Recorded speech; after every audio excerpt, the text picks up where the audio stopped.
Naquele tempo, Jesus foi à região de Cesareia de Filipe e aí perguntou a seus discípulos: quem dizem os homens ser o Filho do Homem?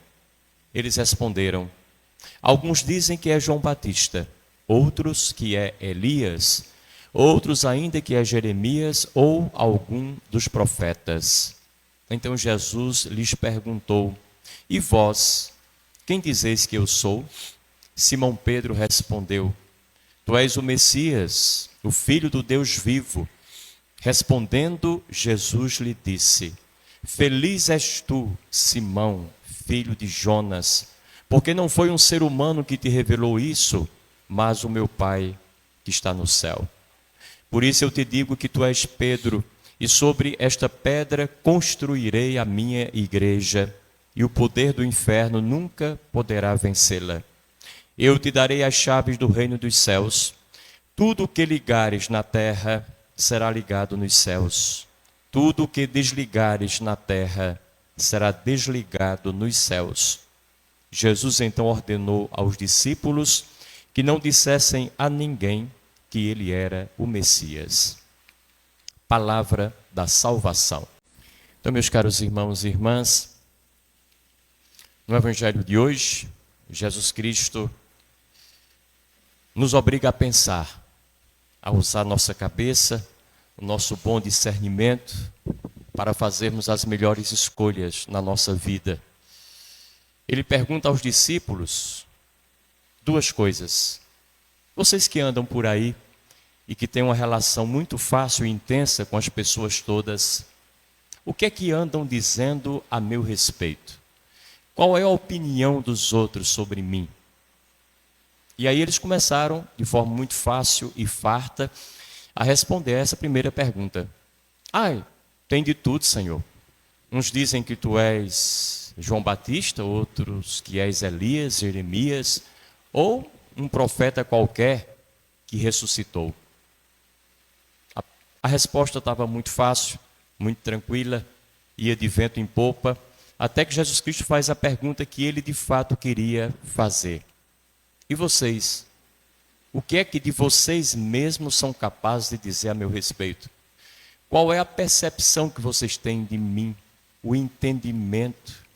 Qual é a ideia que vocês fazem sobre a minha pessoa? Essa é a pergunta que Cristo faz a cada um de nós, acerca dele e acerca de todas as coisas importantes da vida. Porque eu tenho para mim que nós estamos aqui nesse mundo, não é para outra coisa, é para aprender a dizer a nossa palavra, que é fruto da nossa consciência, da nossa busca, da nossa interiorização, da nossa reflexão muito pessoal acerca de Deus, do absoluto, do nosso começo, do nosso fim, de onde viemos e para onde vamos. Porque somente quando nós dizemos a nossa palavra sobre essas coisas importantes, que não passam, que são definitivas, é que nós podemos ouvir a palavra de Deus a respeito de nós próprios.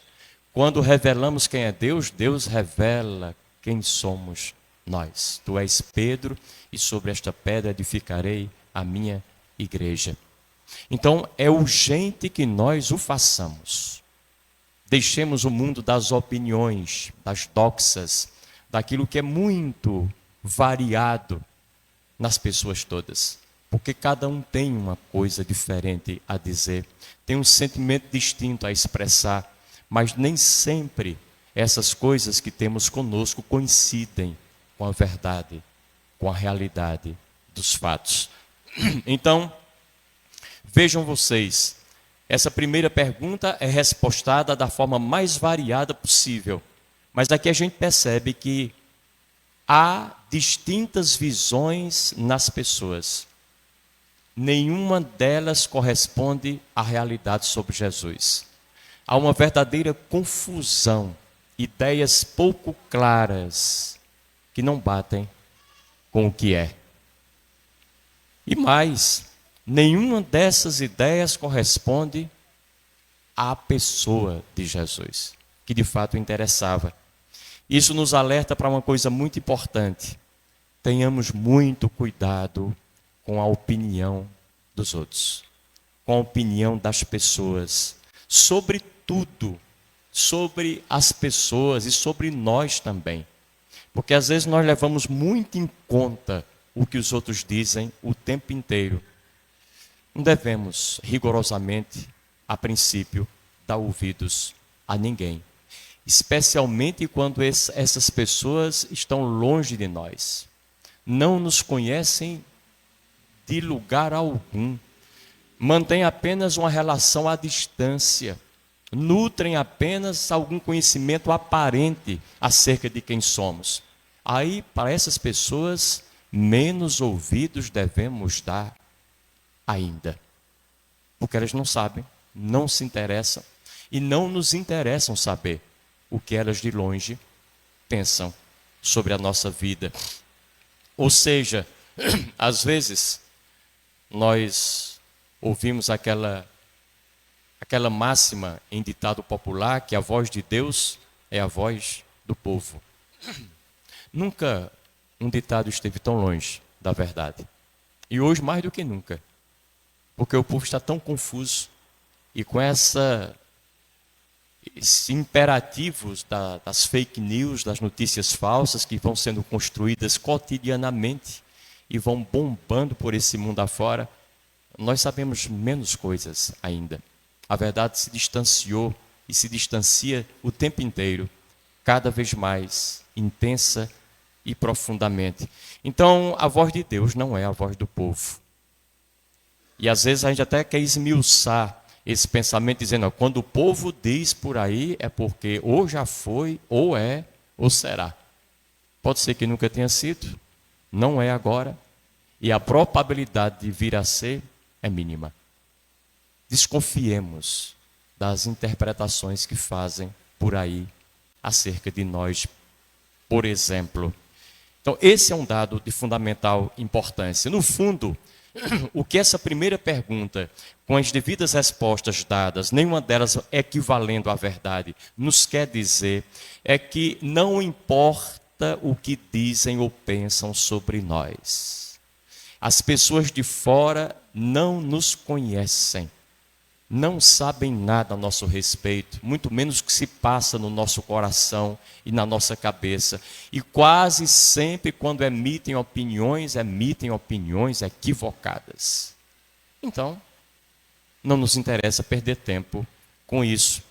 Mas, e há sempre o mais, o fato é que, por mais que nós dizemos que a opinião das pessoas não nos interessa, não é verdade. É apenas um desejo, mas ainda não bate com a verdade. Porque nós vivemos para dar satisfação aos outros. Essa sim é a verdade. Nós às vezes não saímos de casa sem olhar antes o que é que os outros vão pensar de nós, com a nossa roupa, com o nosso jeito, para onde nós vamos, de que maneira vamos e que hora vamos chegar e de que maneira o faremos. Parece que a expectativa alheia está sempre determinando os passos e os movimentos que nós vamos fazendo a cada instante. E nós nos delineamos, nos formatamos a partir disso. Raramente escutamos a nossa própria cabeça. Raramente somos abertos a ouvir o nosso próprio coração. Raramente caminhamos com as nossas próprias pernas e com os ditames da nossa consciência. Isso tudo fica de lado, é bonito, é um desejo profundo, mas a gente lamenta profundamente que não consegue realizá-lo. As vozes dos outros ainda falam alto dentro de nós. E por que isso, afinal de contas? Tem um aspecto histórico que vale a pena a gente realçar e que talvez explique muita coisa dessa vontade que a gente tem de escapar da importância que dá as ideias dos outros sobre nós, as suas opiniões, expectativas, e viver por nós próprios. É que nós, na face da Terra, temos mais ou menos 250 mil anos de existência enquanto espécie humana. Parece muito, mas não é. Se nós nos comparamos, por exemplo, à idade dos dinossauros, milhões de anos. Esses dias encontraram resquícios de um dinossauro com 72 milhões de anos. Quem somos nós com 250 mil aninhos?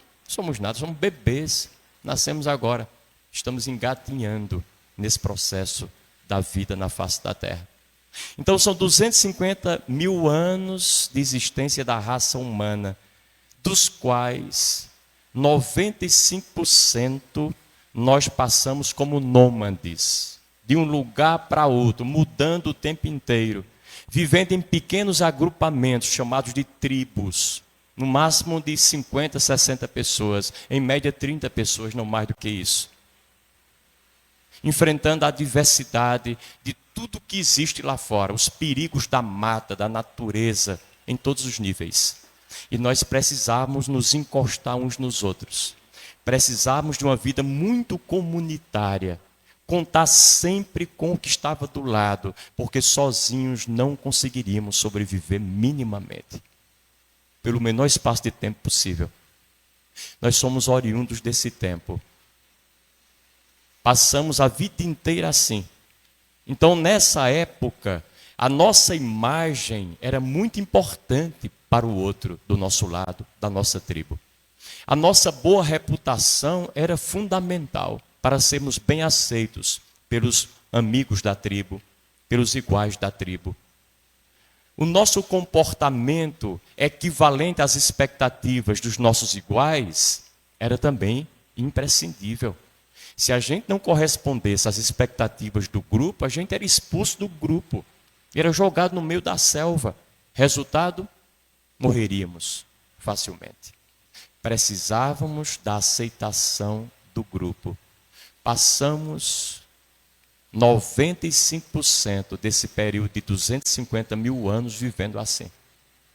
Nosso cérebro, nossa mente foi formada nessa realidade. Os nossos ancestrais não saíram de nós. Nós hoje, apesar de tudo, ainda continuamos com essa cabeça lá atrás. E é um desafio enorme a gente fugir a isso, sair disso, extrapolar essa realidade que de alguma maneira ainda nos condiciona, ainda nos determina, ainda vai à nossa frente e tem um peso enorme na hora que nós vamos decidir sobre A ou sobre B. Ou seja, esses resquícios ancestrais continuam presentes ainda hoje em pleno século XXI. E paradoxalmente, nós vivemos num mundo ultramoderno, onde as relações humanas se renovaram radicalmente, porém com uma mente primitiva. Vejam só a contradição. Uma mente que não se desenvolveu a ponto de nós hoje nos preocuparmos com a opinião de pessoas estranhas que não têm nada a ver conosco. E nos deixarmos contaminar com A ou com B, quando essas pessoas não ditam nada, não pagam nossas contas. Minimamente nós as vemos diariamente, só as vemos uma vez ou outra na vida. E por que nos deixamos envolver tanto por tais pessoas? Nossa cabeça está lá atrás ainda. Então, esse é um processo emocional involuntário. Geralmente é inconsciente. E é por isso que a gente tem dificuldade de sair dele, de dominar. Dizia um grande historiador, e eu gosto muito dessa expressão, porque ela equivale ao que eu estou falando agora, que nós somos mais ou menos como macacos evoluídos com um celular na mão. Coisa espantosa, é forte. Mas às vezes nós somos assim. Nossa cabeça está lá atrás, nossa emoção está lá atrás. Nós não desenvolvemos espiritualidade alguma, não temos maturidade nenhuma. Estamos no jardim da infância da vida e a primitividade é quem comanda as nossas decisões, via de regra. Porém, temos uma máquina evoluída ao extremo em nossas mãos. Esse descompasso a gente vai ter que superar, que ultrapassar. Começar a fazer coincidir a tecnologia atual no seu maior nível de avanço com a tecnologia humana que somos nós. Para que possamos não estar fora, inadequados ao nosso tempo e às demandas desse tempo e às suas exigências primárias e prementes. Esse é um dado que para nós se constitui como um enorme desafio. A pergunta é: o que fazer diante desse atraso? Eu costumo dizer que a única resposta é: vamos trazer para a nossa consciência essas coisas que nos acontecem. E perguntar, por exemplo, em relação à opinião dos outros sobre nós, e que nós muitas vezes valorizamos excessivamente. Perguntemos: a opinião dessas pessoas é mesmo importante para mim? É mesmo importante? Tem valor para mim? Influencia a minha vida em quê, afinal de contas? Jogar uma luz, um lampejo de consciência nas coisas que nos acontecem. Não levar a vida simplesmente empurrando com a barriga, como diz aquela musicazinha que a gente gosta de cantar: deixa a vida me levar, vida leva eu. É preciso a gente colocar consciência, porque o ser humano é o único ser na face da terra que precisa de um ato de consciência para poder evoluir. Todos os outros seres evoluem instintivamente, naturalmente.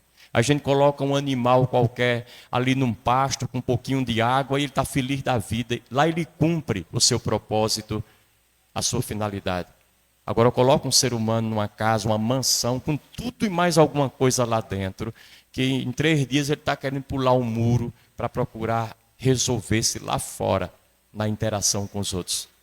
Ele é inquieto e ele precisa de um ato de consciência para poder evoluir minimamente. Dar um passo apenas, é preciso que haja essa decisão consciente. Então, coloquemos essa pergunta para nós. E uma outra pergunta.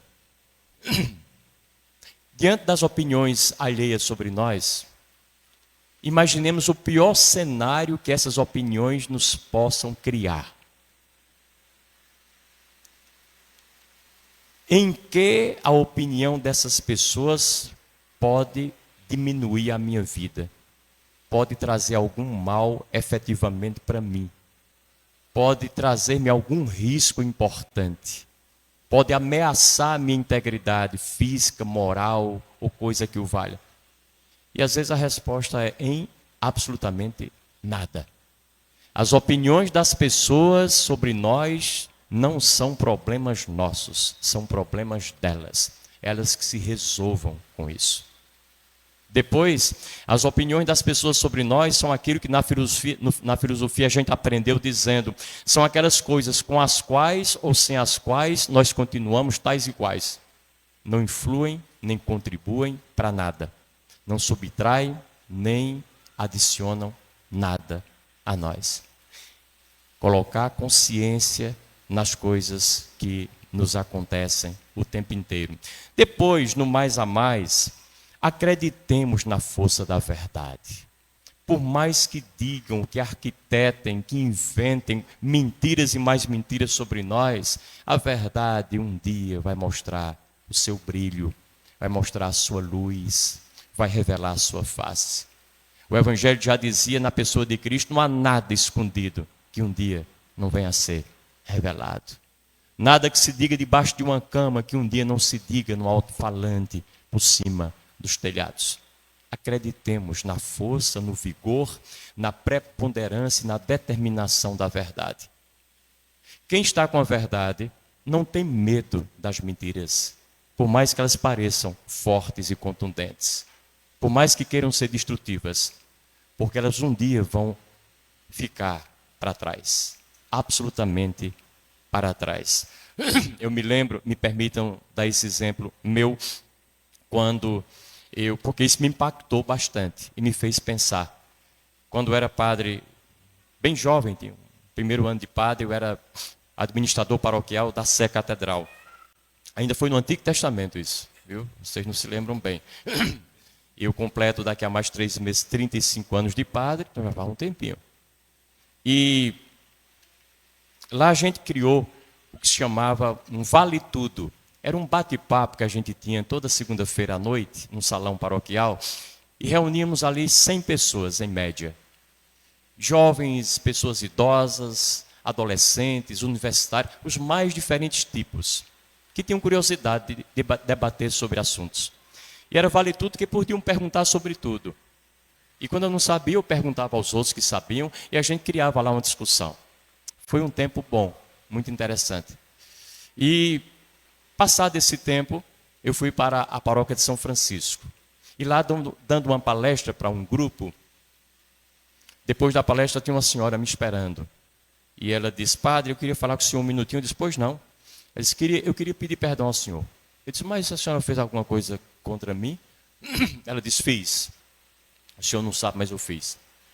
No ano passado, quando o senhor estava na catedral, eu assisti lá um debate do senhor, e o senhor falou sobre esse assunto que tocou hoje aqui na palestra. E eu saí de lá xingando o senhor, falando mal do senhor para todo mundo, porque eu não gostei da sua abordagem naquele momento. Aí hoje, escutando o senhor aqui sobre o mesmo assunto, aí eu entendi o que o senhor quis dizer, e o senhor está certo. Eu disse: está bem, obrigado. Quando ela saiu, eu fiquei pensando: olha, ela passou um ano para entender o que eu disse, não foi como ela pensou. Ela podia passar 10 anos sem entender, podia passar 20 anos, ela podia passar a vida inteira sem compreender, mas na eternidade ela não iria escapar, ela não poderia fugir. Lá ela vai ter que entender, porque diante de Deus toda a verdade será revelada. Nós estaremos totalmente despojados das mentiras que nós, com consciência ou na ausência delas, dissemos aqui, seguramos aqui, garantimos aqui. Deus é essa transparência, essa translucidez. Então não tenhamos medo do tempo. Trabalhemos porque o tempo está a favor das pessoas que têm uma consciência tranquila acerca do que vivem, do que dizem, do que fazem. É muito importante que isso aconteça para nós o tempo inteiro. A verdade sempre vai aparecer. Depois aí eu termino. Se por um lado, a gente não deve se preocupar com aquilo que os outros que estão distantes de nós dizem, por outro lado, é importante que a nossa consciência seja avaliada, seja testada, seja colocada contra a parede. Porque não basta a consciência que nós temos sobre nós. Às vezes a gente tem uma consciência muito deturpada da gente mesmo e das coisas. Às vezes nossa consciência é muito desequilibrada, muito distante da realidade.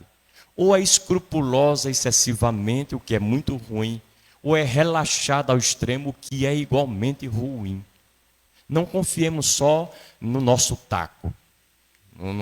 Eu não quero ouvir o que ninguém diz sobre mim. Não me interessa pela opinião dos outros. Me interessa o que eu sei sobre mim. Às vezes não é suficiente o que eu sei sobre mim.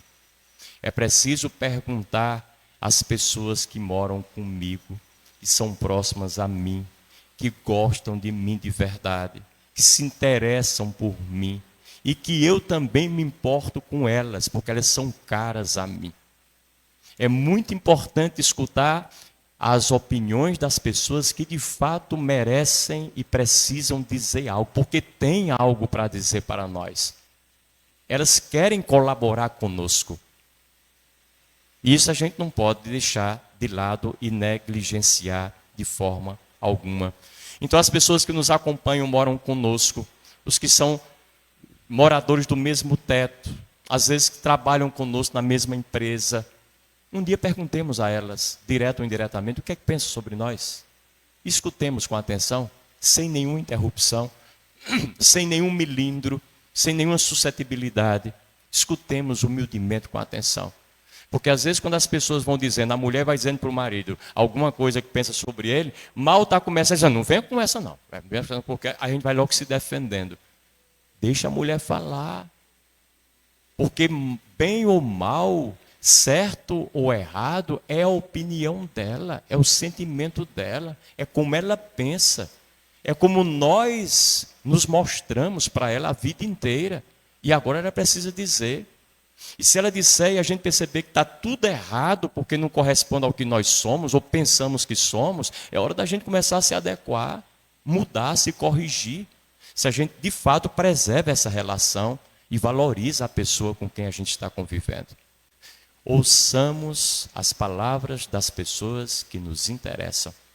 Dizia um grande psicólogo que, se nós quisermos saber quem é alguém de perto, perguntemos aos seus subordinados, se ele os tiver. Perguntemos aos seus empregados. Perguntemos a quem trabalha com eles de perto, a quem os vê e se relacionam com eles todos os dias.